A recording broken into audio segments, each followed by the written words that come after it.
Amazing. Okay, cool. Um, I'm Taylor. If we have not met before, I'm your head of community here. I'm so excited to welcome Lexie Smith. We have such an amazing session planned for today. And if this is your first Dreamers and Doers hosted event, so where a member has gotten to host, because I know we have a lot of new folks that have poured in the last week. Well, first off, let's just add some like confetti and love in the chat for anyone that is brand new in here. Feel free to say, hey, this is my first event. We would love to just shine some love your way. But yeah, this feels like such a great event for us to kick off this new member season and this next quarter, because I feel like it is an event that can apply to so many members, and Lexie has such incredible expertise. So on that note, a little bit about what we're going to be up to today. Lexie is a PR strategist, thought leadership expert, and three-time entrepreneur who has spent over 15 years helping leaders clarify their point of view, build authentic visibility, which we obviously love, and position themselves as trusted industry voices. So she is the founder and CEO of Growth Mode and has guided executives and entrepreneurs to land features in Forbes, Vogue, TechCrunch, Oprah, and beyond. And her own expertise had been featured in Entrepreneur, Business Insider, and NASDAQ. So she blends a sharp and strategic lens with a genuine passion for helping leaders grow. And today she's here to help you do the same. So whether you're a founder, an executive, or a senior leader ready to strengthen your personal brand, this session will give you a clear values-aligned framework to help you turn your thought leadership into that sustainable real-world impact. So, Lexie, we are so thrilled to have you. I'm going to go ahead and pass the mic on over to you. Can you send me that intro? That was great. I want to save I that. did sort of riff it a little bit as well. I like saw what I had going on. So I will send you what I had and then maybe just send you a voice note to hype you up at all Thank times. you. Thank you. I Yeah, will I take got you. it. Okay, let's do the tech part of this, which involves me sharing my screen Amazing. and getting a thumbs up that I've done it. You nailed it. It's I did it. perfect. All right. Yes. And let me get the chat in my window. Okay, I am so excited to be here today. I've been in D&D 3 or 4 years now, but it's been a minute since I've stepped up on the virtual stage. And for those of you where this is your first event, I will try to not make it your last. Just kidding. Okay, who am I? You already heard the professional stuff, so I'll skip that and give the disclaimer up top. I am 8 months pregnant, so I will be running out of breath. And I ask your grace if you see me dripping sweat or I'm huffing and puffing. Now you know why. Please bear with me. There is a little human jumping on me on all organs right now. It'll be my second. I'm a girl mom. And yeah, she gave you the professional stuff. I did a QR code here because LinkedIn is my preferred platform of choice these days. So if you too are on LinkedIn, I would love to connect like you should in theory. It should work. You can hold up and let's be friends. Okay, with that said, one more disclaimer besides my breathlessness. Thank you, Taylor. Just saw the chat. This is a tech-savvy presentation. I'm going to be straight up with you. There's going to be a lot of words on your screen. That is intentional, and I give you full permission to screenshot anything and everything, okay? So take pictures of what you want. I'm not expecting you to digest every single little bit of information right here and now. With that said, one more thing I want to do before we dive in is go over a few definitions so that we're all starting on the exact same page here, okay? So when I am talking about your executive or personal brand, I'm talking about the distinct reputation, value, and leadership presence you cultivate to influence how you're perceived and trusted by others. Your personal brand can be one and the same, or it's how you express and position yourself professionally and personally, okay? So you can decide that you have an executive personal brand, but there is also such thing as developing a personal brand apart from your executive role. Today, we're going to focus on that combo, right? Your executive or founder personal brand. So I just wanted to set that stage so we're all on the same page. One more quick definition for you. Thought leadership. We've all heard it. What is it? Thought leadership is the practice of sharing your expertise, insights, and innovative ideas to influence and shape industry conversations. establish credibility, and inspire others. I like to add it's an opportunity to really fuse your expertise with your own unique point of view. Okay, why care? A lot of people see the movement of building personal brands, and some buy into it, some don't. I have some stats for you. So, people with strong personal brands are 23 times more likely to be contacted for professional opportunities. 77% of consumers are more likely to buy from a company where the founder or CEO has a strong personal brand. It's a pretty big number. And these are my last two stats for you. Founders with a strong personal brand can help attract top talent 2 times faster and close deals 33 times percent faster. And thought leadership from executives drives 60% more qualified leads compared to branded marketing alone. So basically, if you want career professional opportunities or to attract new business and close new business, it is to your benefit to build a personal brand. I just wanted to give some stats so you're not just taking my word for it. My goal for you today is to walk away with 3 things. I want you guys to know where to show up, how to show up, and when to show up. And Taylor is going to be my super helpful drop in the chat girl right now. This is a cheat sheet that I want everyone either to screenshot, write down, because I want you to be able to fill this out by the end of this presentation, or take this away as your homework. This is going to be kind of like your mini brand strategy cheat sheet. So we're going to drop it in the chat too so you can grab it. And everyone got it. It's in the chat. If you didn't get it, I'm going to officially dive in. The first key to strategy is to understand your goals and intention. And this process involves asking a series of very intentional questions. So let's walk through this. And if you have the ability to multitask and you're able to kind of start answering these throughout this presentation, by all means, please do. If not, screenshot, right? Take a screenshot and you can take this home as homework. So, why are you building your personal brand?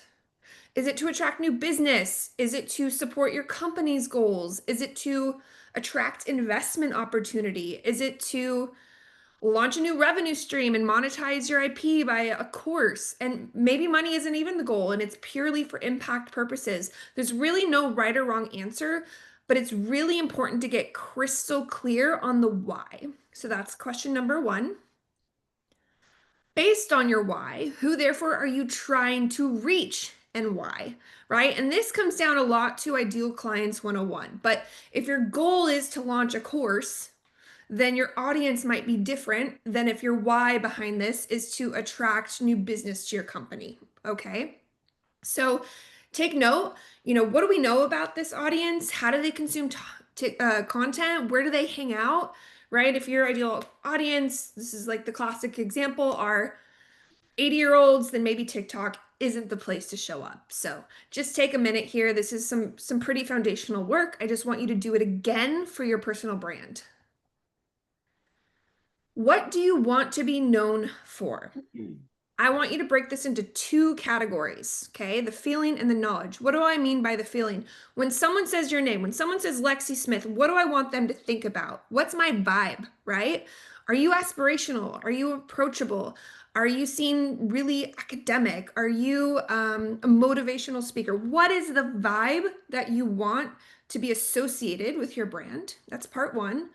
Part 2, the knowledge. You're an expert in what? Now, you can, of course, be an expert in many things, but for positioning, my goal for you is to try to narrow it down to 1 to 2 core pieces of expertise. It's just going to be easier for people to remember. They're at a cocktail party, they're talking about Susie Jones. They're probably not going to be able to list 20 things you're good at, right? What's the 1, 2 thing you want to be known for? So make that really, really clear.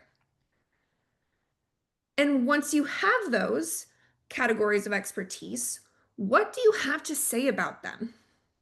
What's your unique point of view or your stance? So let's say you are known for empowering female founders to raise capital.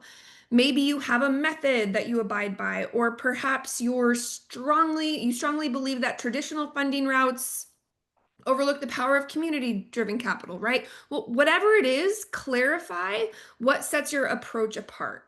What insights do you bring that maybe others don't? How do you challenge maybe the status quo or shift the conversation in some way? This perspective is going to become a really core part of your personal brand. And if you're coming up blank and you haven't really thought this far yet, this is a really great place to dive in and start to think and ask hard questions and develop what is my point of view? Cool, I'm an expert in branding. Like, what's my unique point of view about branding? Because there's a lot of people who can talk about branding. So that's a little bonus homework if you haven't gone into this, okay? Second part of that is how do you want to say it? And I suggest getting really, really clear on where you're comfortable, most comfortable articulating yourself, right? Are you a writer?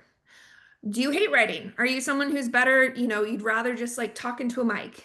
Do you thrive on video? You don't need to be good at everything today.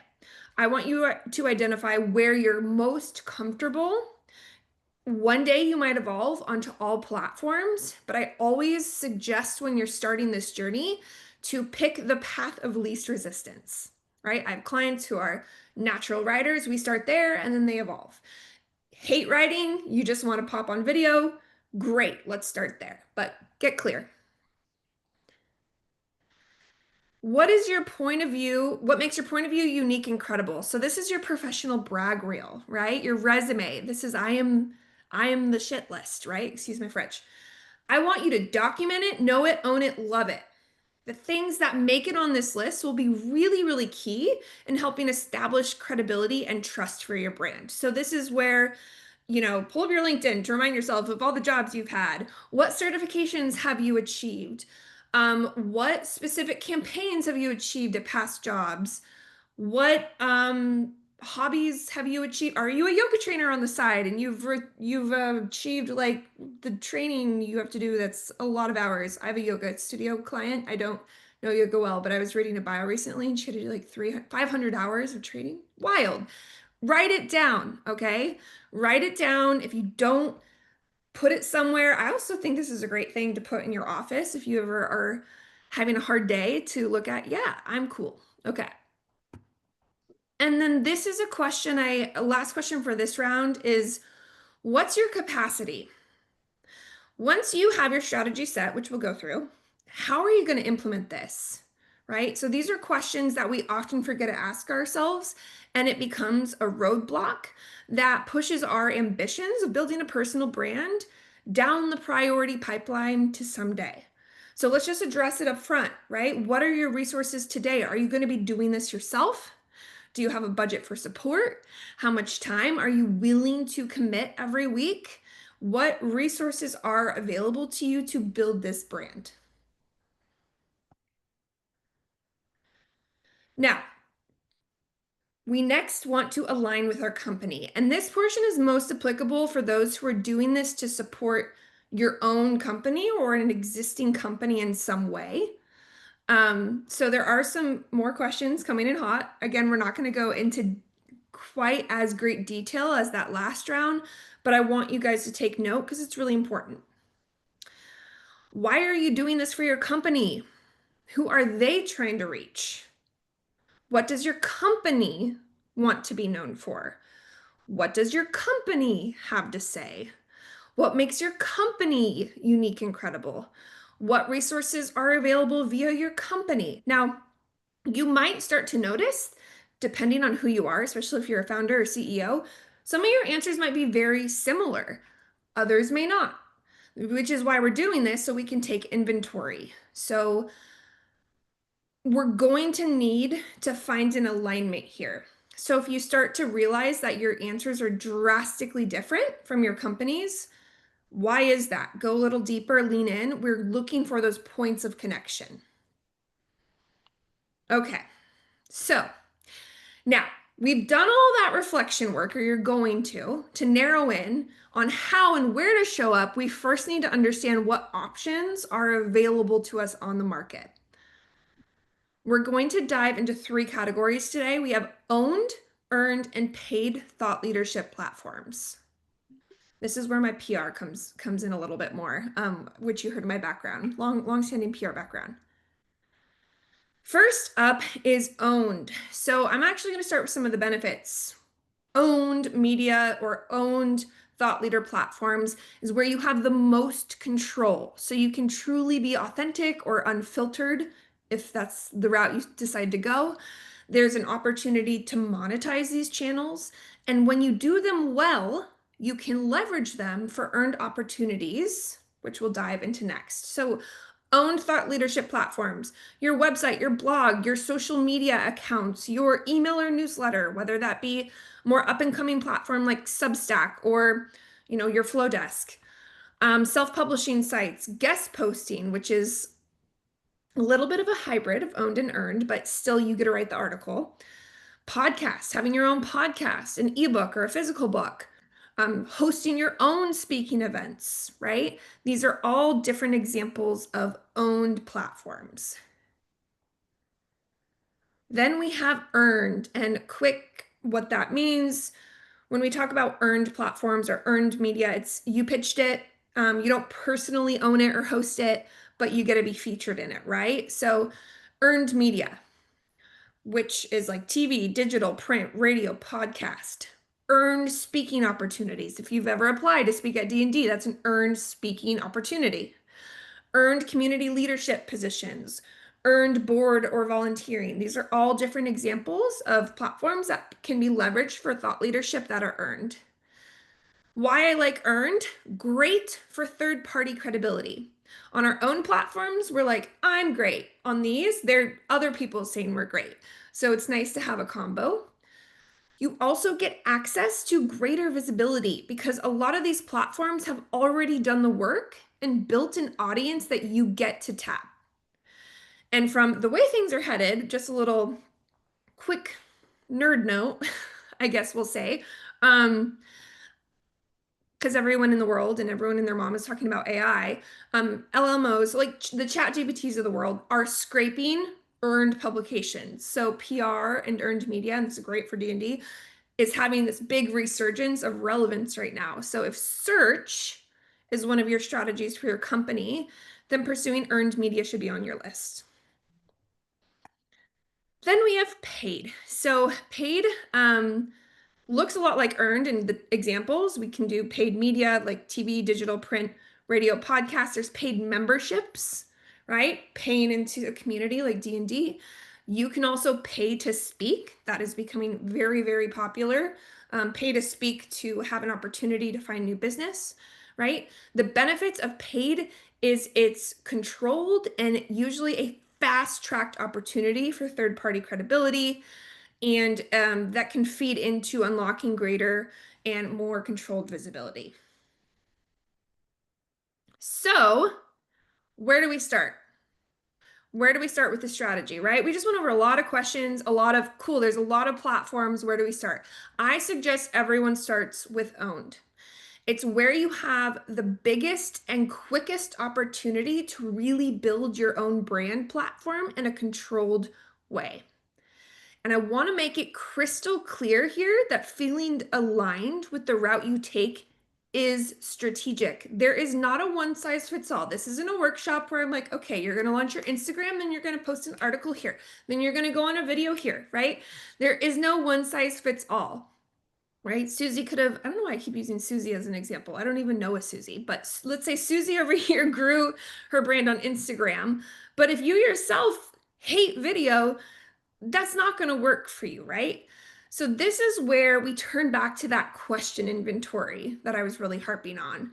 And whether you do this now or you do this later, I want you to have your questions and all those answers up to you. And then I want you to pull up all those owned options and start to evaluate and match. Because the answers to your questions are going to help you select that owned channel. And we're going to go through some examples to make this more than just words a little bit later. And again, here are those owned. So questions owned. I did want to go over a few reminders when you start this journey of building your own personal brand platforms. Consistency is key. We hear this so much in business, but how this is transferable here is, I'd rather you do one monthly newsletter consistency then aim for weekly and sporadically miss a week, right? We want to build platforms that become predictable and baked into someone's routine, if you will. Another great example here is podcasts. Podcasts that do well and grow more quickly have a routine cadence. Like we drop every Monday. So, or we drop every Sunday. So Lexie knows, oh, Sunday's laundry day / my podcast. Where if they're just dropping once in a while here, once in a while there, it's really hard to bake into routine. Also, it's going to be a long game. Point blank, it will be. We already talked about strategic to start with what feels the most authentic. And the bigger you get, I always had to have to give this little disclaimer to clients who start with us. The bigger you get, likely the more feathers you will ruffle. So with the spotlight comes, invites more opinion and commentary. So it's just something to be mindful of in your journey. Now, depending on your bandwidth, I highly suggest weaving in earned as well sooner than later. So if starting with owned feels like enough for you, start with owned. If you're like, I got owned down, I'm ready for more, I want you to weave in earned.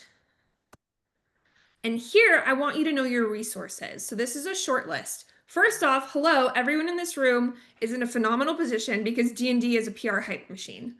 If you are not taking advantage of these opportunities, like go time block right now, 30 minutes to be like, look through the D&D PR opportunities. They are like serving them up to you on a silver platter, right? So you all already have that great resource. Another one of my favorites is Quoted. Out of curiosity, if you guys could drop in the chat, who here is familiar with Quoted? Say like yes or no. Yes, I am me. Usually I would, if anyone's in D&D, they care about PR, so they might be, yeah, pretty familiar. Sounds like most people, okay, we do have a new, so quickly, if you go to qwoted.com, it's, there's a free and paid version, but it is a platform that connects experts to journalists. So a journalist can go on and be like, I'm looking for an expert in hair care. I don't know. And if you're the hair care expert, you can pitch them directly. So that's a great resource. For those of you who have been pursuing PR for a while, there used to be a service called, maybe it still exists, but Haro, Help a Reporter Out.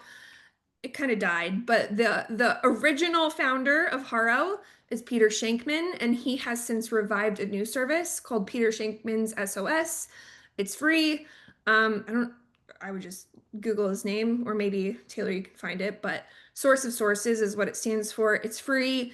It's a daily listserv that gets delivered to your newsletter. Another great resource if you want to pitch press.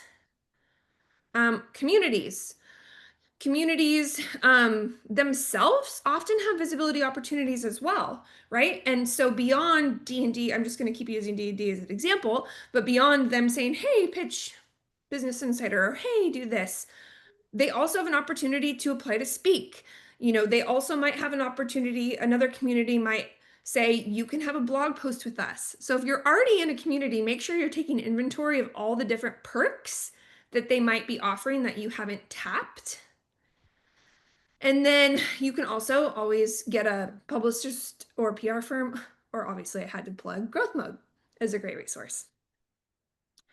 This isn't an entire PR presentation, but I did want to reinforce that if you're pursuing the earned media route, these are things to consider that media love from their expert sources or thought leaders. And that's why the question of your brag list is really, really important. So what do the media love? They like job titles. They do. Like your job title matters to them. Academia and degrees matter. Logo association. If you're coming from a big, well-known logo, a Nike of the world, that carries weight. Again, whether or not you agree with these, this is just the reality. They love data, numbers, stats, and facts, especially as people continue to distrust the media. The more you can bring stats their way, or a white paper or a study, great. They do like formal documents, like a news release in terms of a resource. So they aren't dead. That's a whole nother presentation. Feel free to DM me and I'm happy to talk your ear off on it. They appreciate reviews and testimonials, especially if you're coming from a product-based business. That's key. It can actually be make or break. Some members of the media won't even consider featuring a product if they have less than X amount of reviews. Response time matters. On platforms like Quoted and Peter Shankman's SOS, sometimes the difference between you and your friend getting featured is who responded first. So if this becomes a priority for you, really filter through the most recent opportunities and try to pitch first if you can. Relevance matters. I've seen a lot of people try to fit what is the saying? A round peg in a square hole. I am not saying this right. Hopefully you guys get what I'm trying to say. But if you kind of fit what someone's looking for, just don't pitch it. There are enough people that are exactly what they're looking for. Save your time, save their time. And then a truly unique point of view. With the chat GBT of it all, so many people are going onto chat GBT and getting these kind of canned bake responses and pitching the media. And it's triggering, first off, to an entire industry that's being very, very affected by AI. And it's just you're not gonna land it. So take the time to truly have your unique point of view when you're pitching them. What about paid? So I think when you're starting, paid, if you have the resources, is a great way to fill in the gaps, right? So I still think owned is first. The second lever you pull is earned. And then if you have extra cash, then paid can be a great complement. And one hybrid paid earned resource that I'm a fan of, or I'm going to share two. One, memberships. Again, like this one, huge fan. If you can pay an entrance fee to get in a room that's relevant for you, that's gold.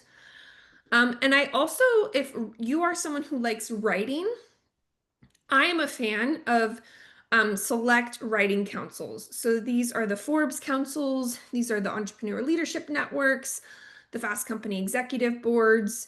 You pay an entrance fee, which isn't cheap, but then you do have the capacity to truly create your own earned pieces within the platform. You also are not poked, you're given the opportunity to directly contribute to articles they have going on.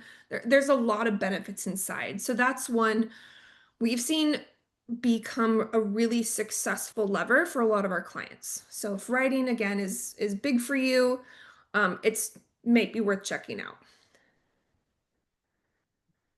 Oh no, can you see the picture? Oh, you can. Weird. It's like broken on my end. I wanted to share this. I'm not expecting you guys to read this text. Oh, it's showing up on this one. I posted this recently. We had a client hit 1 million followers, and I was like, I'm gonna like tell people what went into that because I think there's so much we don't break it down enough. So first off, he did not get 1 million followers overnight. It took about 2 years. He was incredibly consistent, not always perfect. He posted a lot of things that got like absolute crickets in the beginning. But something that I wanted to highlight was his strategy integrated paid in I want to say like a slightly controversial way, but it worked. So I'm more just sharing this, not as I'm not advocating for this. It's more just hopefully enlightening for the room. So he invested at the beginning in some boosting of some posts and buying some followers. Why he did it is what I think is interesting. The why is to build a base that signaled credibility so that when his true people hit his page, he didn't have 200 followers and 2 likes. So it was a fast track way for him because he had some pretty ambitious goals rather than getting to earned, which this could have even taken 3 years, right? This honestly, it worked. It enabled him to start to attract people. And when he started getting them organically, he completely turned paid off. So I just thought this was an interesting strategy. It won't work for everyone, but it demonstrates how you can kind of start to play with combinations of earned and owned and organic. So just a peek behind that curtain there. Okay, so now we're gonna put me in the hot seat, pretend I'm not 8 months pregnant, and that I have bandwidth, and we're gonna build my strategy with everything I just talked about so that these words translate into an actual brand strategy. Okay, so Lexie Smith, that's me. Hi. So if I were to go through this process, high level, and answer these questions, let's do it. So, why am I doing this? Align lead generation for my business. Who am I trying to reach? Here's my ideal client, right? Founders and leaders wanting to launch personal and executive brands. What do I want to be known for? Remember those two categories. I want to be approachable, but I want people to know I know my shit, so credible. And I have selected personal branding and PR as my two primary categories. Again, that doesn't mean I don't know other things, but for a positioning standpoint, I've narrowed in.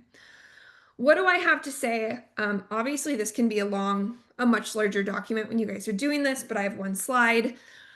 Paraphrase some of my points of view here. How do I want to say it? I love writing and I love talking, so writing and speaking makes sense for me. What makes my point of view unique and credible? Insert my professional brag reel of accomplishments.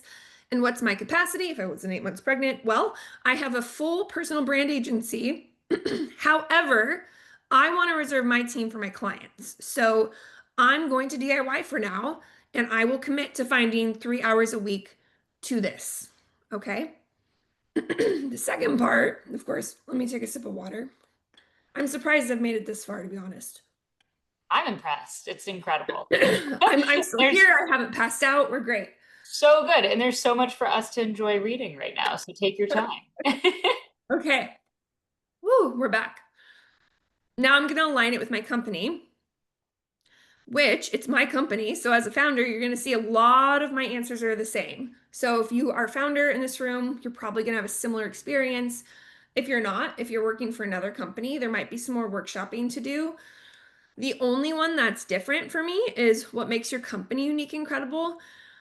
Besides me, my team, I have a really kick-ass team. My chief brand officer was a VP of brand at Disney for 15 years. My clients are really badass. So those are things that I need to know and keep in my back pocket for credibility.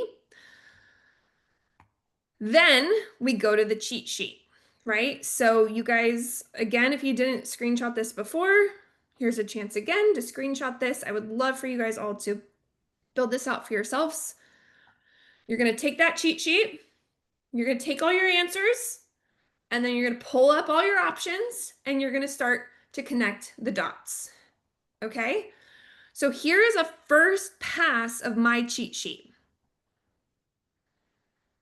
Lexie Smith, what do I want to be known for? PR and personal branding. Where am I going to show up? Again, I'm doing this, I'm selecting these based on my answers. LinkedIn, I like to write, and podcasts, I like to talk. Earned, I'm going to sprinkle in with those expert source requests like the quoted, the Peter Shankman SOS, and speaking when I can. And paid, the one paid lever I pull are memberships to get me in the right room. What am I going to talk about? You can read that. And then goals, how goals to show up. Okay. Now, hard stop, pro tip, pause. Once you get through that first level of your cheat sheet, here's what I want you to do. I want you to, you might already know this answer. You might need to, Google search it, Instagram stalk it, LinkedIn stalk it, ChatGPT it, whatever. I want you to get a short list of other thought leaders in your space. So for me, it would be looking up other thought leaders known for personal branding and PR. I want you to take inventory of them. If you really want to go extra credit, you can even fill out many cheat sheets for them. Like, what are they known for? How are they doing it, right? And I want you to get clear on their positioning and what they're doing so that you can identify opportunities to stand out. Once you do that, you're going to audit your cheat sheet again because the market is loud. We all know this, right? It's saturated. So this is going to help make sure we're starting in a way that sets us apart. So if I were to do this and audit myself, there are slight nuances that we'll see begin to evolve once I've done a landscape check of who else is in my space. So, excuse me, something that makes me or could make me a little bit more unique is how deep of a PR background I have. So PR driven personal branding. That's something maybe that's a little different than everyone else just claiming personal branding.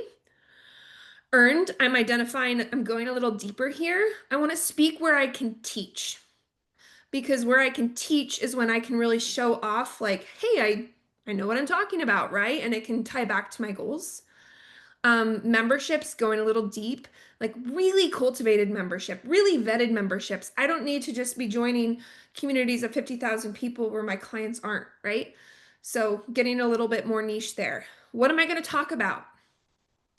This is where you can start to like outline those pillars or those core talks, PR driven personal branding. I'm going to talk about how to's, advice, what that means, reflections from my own journey, building my personal brand while building others. So there's some personal stories there. I also, back when I kind of sat down and really did do this again for myself, saw a gap of not really owning a method. So my team and I sat down and we decided to take it as an opportunity to create a framework. So if you don't have one, and this isn't going to be relevant for everyone in this room by any means, but you might have an opportunity to sit down and create something. So now I have the emergent authority framework, which we aren't getting into, but I have that now. Okay, so you can start to see how this gets a little bit more specific once I've seen other people in the space. Okay, now we're going into some examples. So I wanted to showcase just a few thought leadership efforts translating into real results in more approachable ways, more relatable ways, ways that every single person in this room can have it happen. So, in the spirit of putting myself in the hot seat again, I have another company called Ready Set Coach. It's an online community for coaches, and it's with another gal named Emily Merrill. We have a small but mighty podcast. And I wanted to put this on here because you do not need to be an influencer. You do not need to have the top 0.2% podcasts on Apple and Spotify to still have impact. Our show is niche. Our show is not huge. Yet, one of my favorite client stories was a coach down in San Diego found our podcast, booked us, and has sold into like all of our offerings for like 2 years straight because she basically became, I mean, she's self-proclaimed like loves the show. Okay. So that was a great example how our small but mighty thought leadership on an own podcast was driving direct clients. We also, for a while, turned on the kind of writing article lever for our business, and we wrote an article for Create and Cultivate. And when this came out, and I would say for about 6 months after the fact, sometimes today it's a lot less frequent. We'll still get things coming in. What you're seeing on the right-hand side is a lead call booked. And at the very bottom, if you squint, you're going to see it came from the article. So this gal specifically ended up joining one of our programs. So it doesn't need to be, you don't need to be famous for this stuff to work, is basically what I'm sharing. Another example. So I'm very mindful of clients because some don't want it necessarily public that they have, my firm helping create them content. So I'm not giving names or specific company here, but I promise, take my word, this is real. CEO of a New York City ad agency. He's been with us for about a year and a half now. And there are 3 levers that we pull for him: LinkedIn, podcast guesting, and bylines. And they all do a little bit different things for him. His LinkedIn consistently gets him invited to podcasts and speaking opportunities. So people will slide into his DMs all the time after seeing content and invite him onto their platforms. That segues into him being on podcasts. This podcast, the D2C podcast, semi recently landed him a huge client contract, right? Just from him being a guest. So this was an earned tactic, not an owned. It's not his podcast. And then press for him has done two really great things. One, he's part of a holding company, and anytime he gets, so if you're in the investor world or you're getting investors or you're raising capital, they love a good press mention. So it makes his investors happy every time he's featured. Also, it becomes earned credibility that my team is able to loop back when we're pitching him for stuff. So now I can say he's been featured in Marketing Brew when I'm pitching him, and that adds a layer of credibility. So they all feed into one another. That's kind of what I'm trying to show here. One more example, Jess, I don't think she's in D&D. I don't think she's in D&D. But some of you might know her. She is really, really amazing at LinkedIn. And one thing that the platform has done for her is attract earned media. So she's quite literally had journalists find her content, reach out to her through the platform, use her as a source. That landed her a Wall Street Journal article and various other ones. And her press do drive her business to this day. It's like one of her main lead funnels. So it doesn't happen for everyone. Press doesn't always lead to direct business. Just honestly, it doesn't. For her, it does. So it's possible. Okay. One more quick thing I want to get into. We're good on time. Okay. What do you need to support these efforts? I just want to briefly touch on branding assets and give you a quick checklist. I'm going to really, really suggest that if you're already putting all this effort into building a personal or executive brand, that you do invest in these initial foundational items, unless they're, within your area of expertise. So website, you might not need this if you're an executive, like a vice president of sales at your company, and you're really just doing a LinkedIn play. But if you're moving beyond that, a website's going to help. I'm going to show you a couple websites too that I think are done well. Clear positioning on your profiles. So just take a minute, audit your accounts, make sure they're consistent once you've updated your brand strategy. Professional photos and headshots will come up and be used for a lot of the things you're doing, from your author page photo to your icon in communities to, a speaker headshot to podcast art. So if you haven't done a brand shoot, do one. Press bios, which are different than a first person marketing bio on your website. Make sure you have those in order, and I'll show you an example in a minute here. Personal brand design. So I want you to think about that when we said, what do you want to be known for? And we outlined expertise and feeling. What's your vibe? Make sure that however you're cultivating the appearance of your brand is a match, right? So don't say you want to be known as approachable and then like all your imagery is you on a yacht. I don't know. That's maybe a bad example, but try to match the vibe with what you want to be known for a little bit. And also, if you're doing this for your company, you don't need to mirror your company's branding, but you do want to take it into account and make sure they're not sharply contrasting. So what's an example? Like if you work for Barbie or Mattel, right? Maybe don't personal brand yourself like Liquid Death, or I don't know. Like make sure there's not like such a sharp contrast if your personal brand goals are tied to your company. We want them to complement. And then based on, what tactics you select, getting your accounts for a lot of these things set up, like quoted. You can go deep into getting your speaker topics clearly defined, etc. So basically, you get that strategy. Your step 2 is, what do I need to make that strategy happen? And here's a short list. So I want to give you some examples. All right, I'm going to try and share another screen. And I lost the share button. Okay, here we go. Brene Brown. I'm pretty sure I'm gonna guess a fair amount of you know who this is. Why I wanted to show her website. What I really like about it is there's credibility in the photo and what she's known for on the first fold.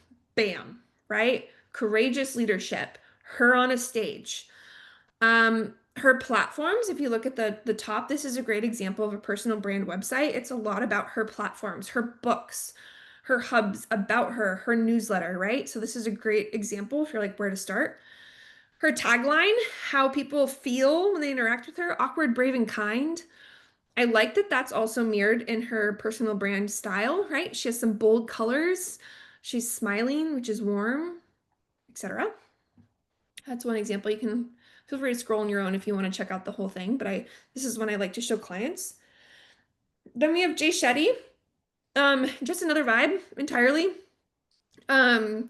He utilizes video to really demonstrate his credibility, and it's frozen right now, but let's see if I so that's my internet, probably not him, but it's a really cool video when it plays. And I wanted to show you two pages on here quickly. His speaking page and how simple it is and clear, but you see credibility up here, what he does, and his popular talk. So this is another great little template for you guys if you want to get into speaking. I like his press page too. Just reinforces of his credibility. All right here. Great for a personal brand. Marie Forleo, another fairly well-known thought leader in the women of business world. Again, her credibility and what her whole platform is centered on hits you off the bat. She has those logos, right? That earned credibility. All of these guys do. Like those logos that you can collect through D&D alone, amazing. Put them on your personal brand site, okay? And again, all her different platforms. So I'm not going to click through the whole website, but this is another good one you can scroll through. And then this person might look familiar. Geisha, I wanted to pull her up in her website because she has a beautiful example of a press bio for us all. So I told you a press bio is different than a marketing bio. Marie Forleo actually chooses the marketing bio route. It's very first person. Geisha has a great example of a press bio. So it's third person. She's including all the things people want to know from a media perspective. We have titles, we have what she does, we have credibility, it's perfect. So if you need an example of a press bio, go to Geisha's page. I'm sure she wouldn't mind. I have no idea. I haven't asked her, but just wanted to spotlight her. Okay, and then I have a couple last slides that I'll zoom through in about a minute, and then I'd love to take any questions. So they did say I was allowed to share what I do. So I do have a personal brand agency. Quickly, there's 3 ways to work with us. Personal brand launchpad. This is great for you if you want this strategy done for you, and then you just want to do it all yourself. So if you're like, I just need someone to get me started, we do that. We also have personal brand management, which is great if you have what we see a lot for these clients, if it's just the personal brand management, maybe they have a VA over here or an intern who's helping them create content. They have team members kind of around, but they want someone to pull it all together. They want an extra layer of PR support. They want someone to manage on their behalf. And then we have Thought Leadership Studio, which is our full service brand steward. We produce content for you and with you. We manage your brand. And we do things from newsletters to podcasts to award and speaker submissions, yada, yada, blah, blah, blah. I won't spend any more time here. Lexie, we don't see those slides, and I think you do have the visual of the slides. We're still on Geisha's page. Did you want to show us those? Just wanted you guys to see Geisha all day. I mean, hey, there we go. I was like, I won't read them again, but here was me saying, here are the 3 things we do. Amazing. These are the types of content we produce. And then this is where I was at. We've worked with some pretty cool companies as well. So LinkedIn, that's my favorite place. I'd love to connect with you all there. And in the community too, please slide into my DMs on Circle. And then if you want to check out our website or email me, that's my contact information. So Amazing. I'm done, Taylor. Thank you so much, Lexie. That was so full of information, so many good ideas. I had to get another notepad because I ended a notepad while I was jotting down notes. So thank you so much. I would love if we could all just shower some confetti and love into the chat for Lexie before we move into questions. And just think what stuck with you from the presentation, what stood out, what action are you excited to take first? And I'm also going to put in, Lexie reminded me, this is actually a pretty good Dreamers and Doers resource for all of you. We have the logos of all of the different PR companies that we or publications that we work with. So if you're like, ooh, where do I get that black or white logo that I can easily put onto my page?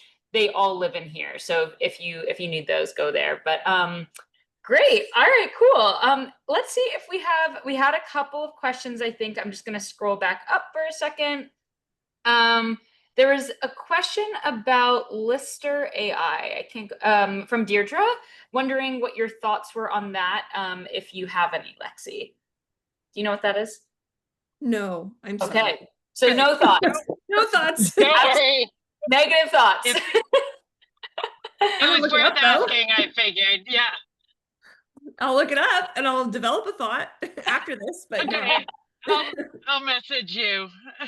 Okay, sounds All good. right, sweet. Thanks, Deirdre. I see here from Lucy. I don't know how to pronounce your name. She said, could you please elaborate on how to become a part of, let's say, Forbes Council? Yep.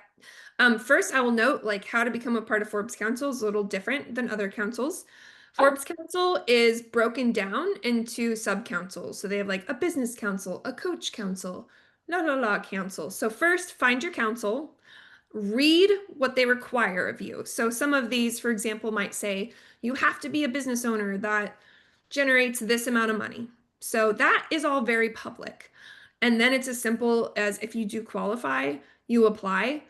You apply just like you did to D&D. And they keep changing. All these different councils change like quarterly how they do things. Some are more involved than others, but they do then take your payment and then you're in. Entrepreneur Leadership Network is, I think, one of the simplest processes. It's you literally like pay and apply right on the front of the site. So some are more vetted than others. nice. Okay, cool. We have a couple more questions coming in. Any thoughts about blogs and the placement of them on a personal brand page or company page? So, big fan of it in terms of thought leadership. In terms of weight on SEO, which isn't exactly what you're asking, that is evolving with the new reality of search right now. But when you start to pursue other publications, you're going to want to link to examples of portfolio pieces. And starting on self-publishing sites or your own website's a great place to get started. So I'm a big fan. Start there. Eventually we'll get off there and link to them. I'm always like, if you're going to publish a blog on your site, promote it on your socials, right? Put it in your newsletter. So put it on all the places. Love. Okay. Do you recommend trademarking your developed frameworks, like your emergent authority network? So I laugh because I have trademarked my other company, Ready Set Coach. That process was a year and a half. So yes, it takes a long time. If you have the means, I would. It is not absolutely required. I have not trademarked Emergent Authority Network or framework. Reminder, it's just one of those things. But if you have the means, it's absolutely like another layer of validity to it as well. Mm. And I will say we do have several members in the Dreamers and Doers community who do offer those services. So if anyone is curious, just like gut check with someone, like, is this something I should trademark? I bet some of those members would be happy to just gut check that with you before you actually start to go through the Is process. Colin O'Brien still in Dreamers and Doers? Does that name ring a bell? Holland? Colin O'Brien? Holland? I don't think so. I don't know. There are a lot of people to keep Okay. track of, so it's Fair. difficult Taylor, when you don't know being all of quizzed. us and all of our addresses and where we live, and I'm just kidding. Trust me, those are not up here. I'm not coming to visit any of you. Amazing. Any other questions in the last couple of minutes? I definitely have one that I'm happy to ask, but I know that Lexie and I could jam for like hours and hours, the two of us, so I can ask that a different time. Let's see. Feel free to come off mute too, since we only have a minute or two.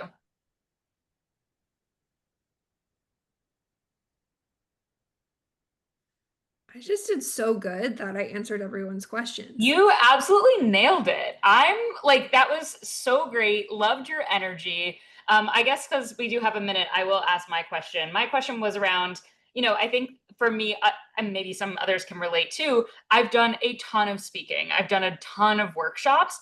A lot of them have been virtual, given the nature of the work that I do, and also the access to them and them, being different webinars and things like that, that I don't have the like magical photos of me on a stage yet.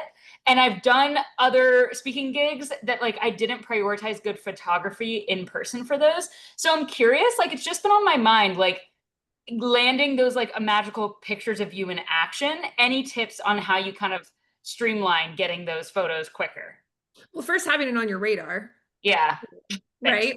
Yeah. And then for the in-person stuff, start where you can. It doesn't need to be on a big stage. Probably won't be on a big stage to start. If you Yeah. have an opportunity to show up and speak at a local chamber of commerce, bring your friend along, be like, can you snap a few pics? Start where you can is my question there. And once you get started, then you'll get the next stage. And now that it's on your radar, you'll bring an intern or a friend or a photographer to capture that for Mhm. you. Totally. Thanks for that.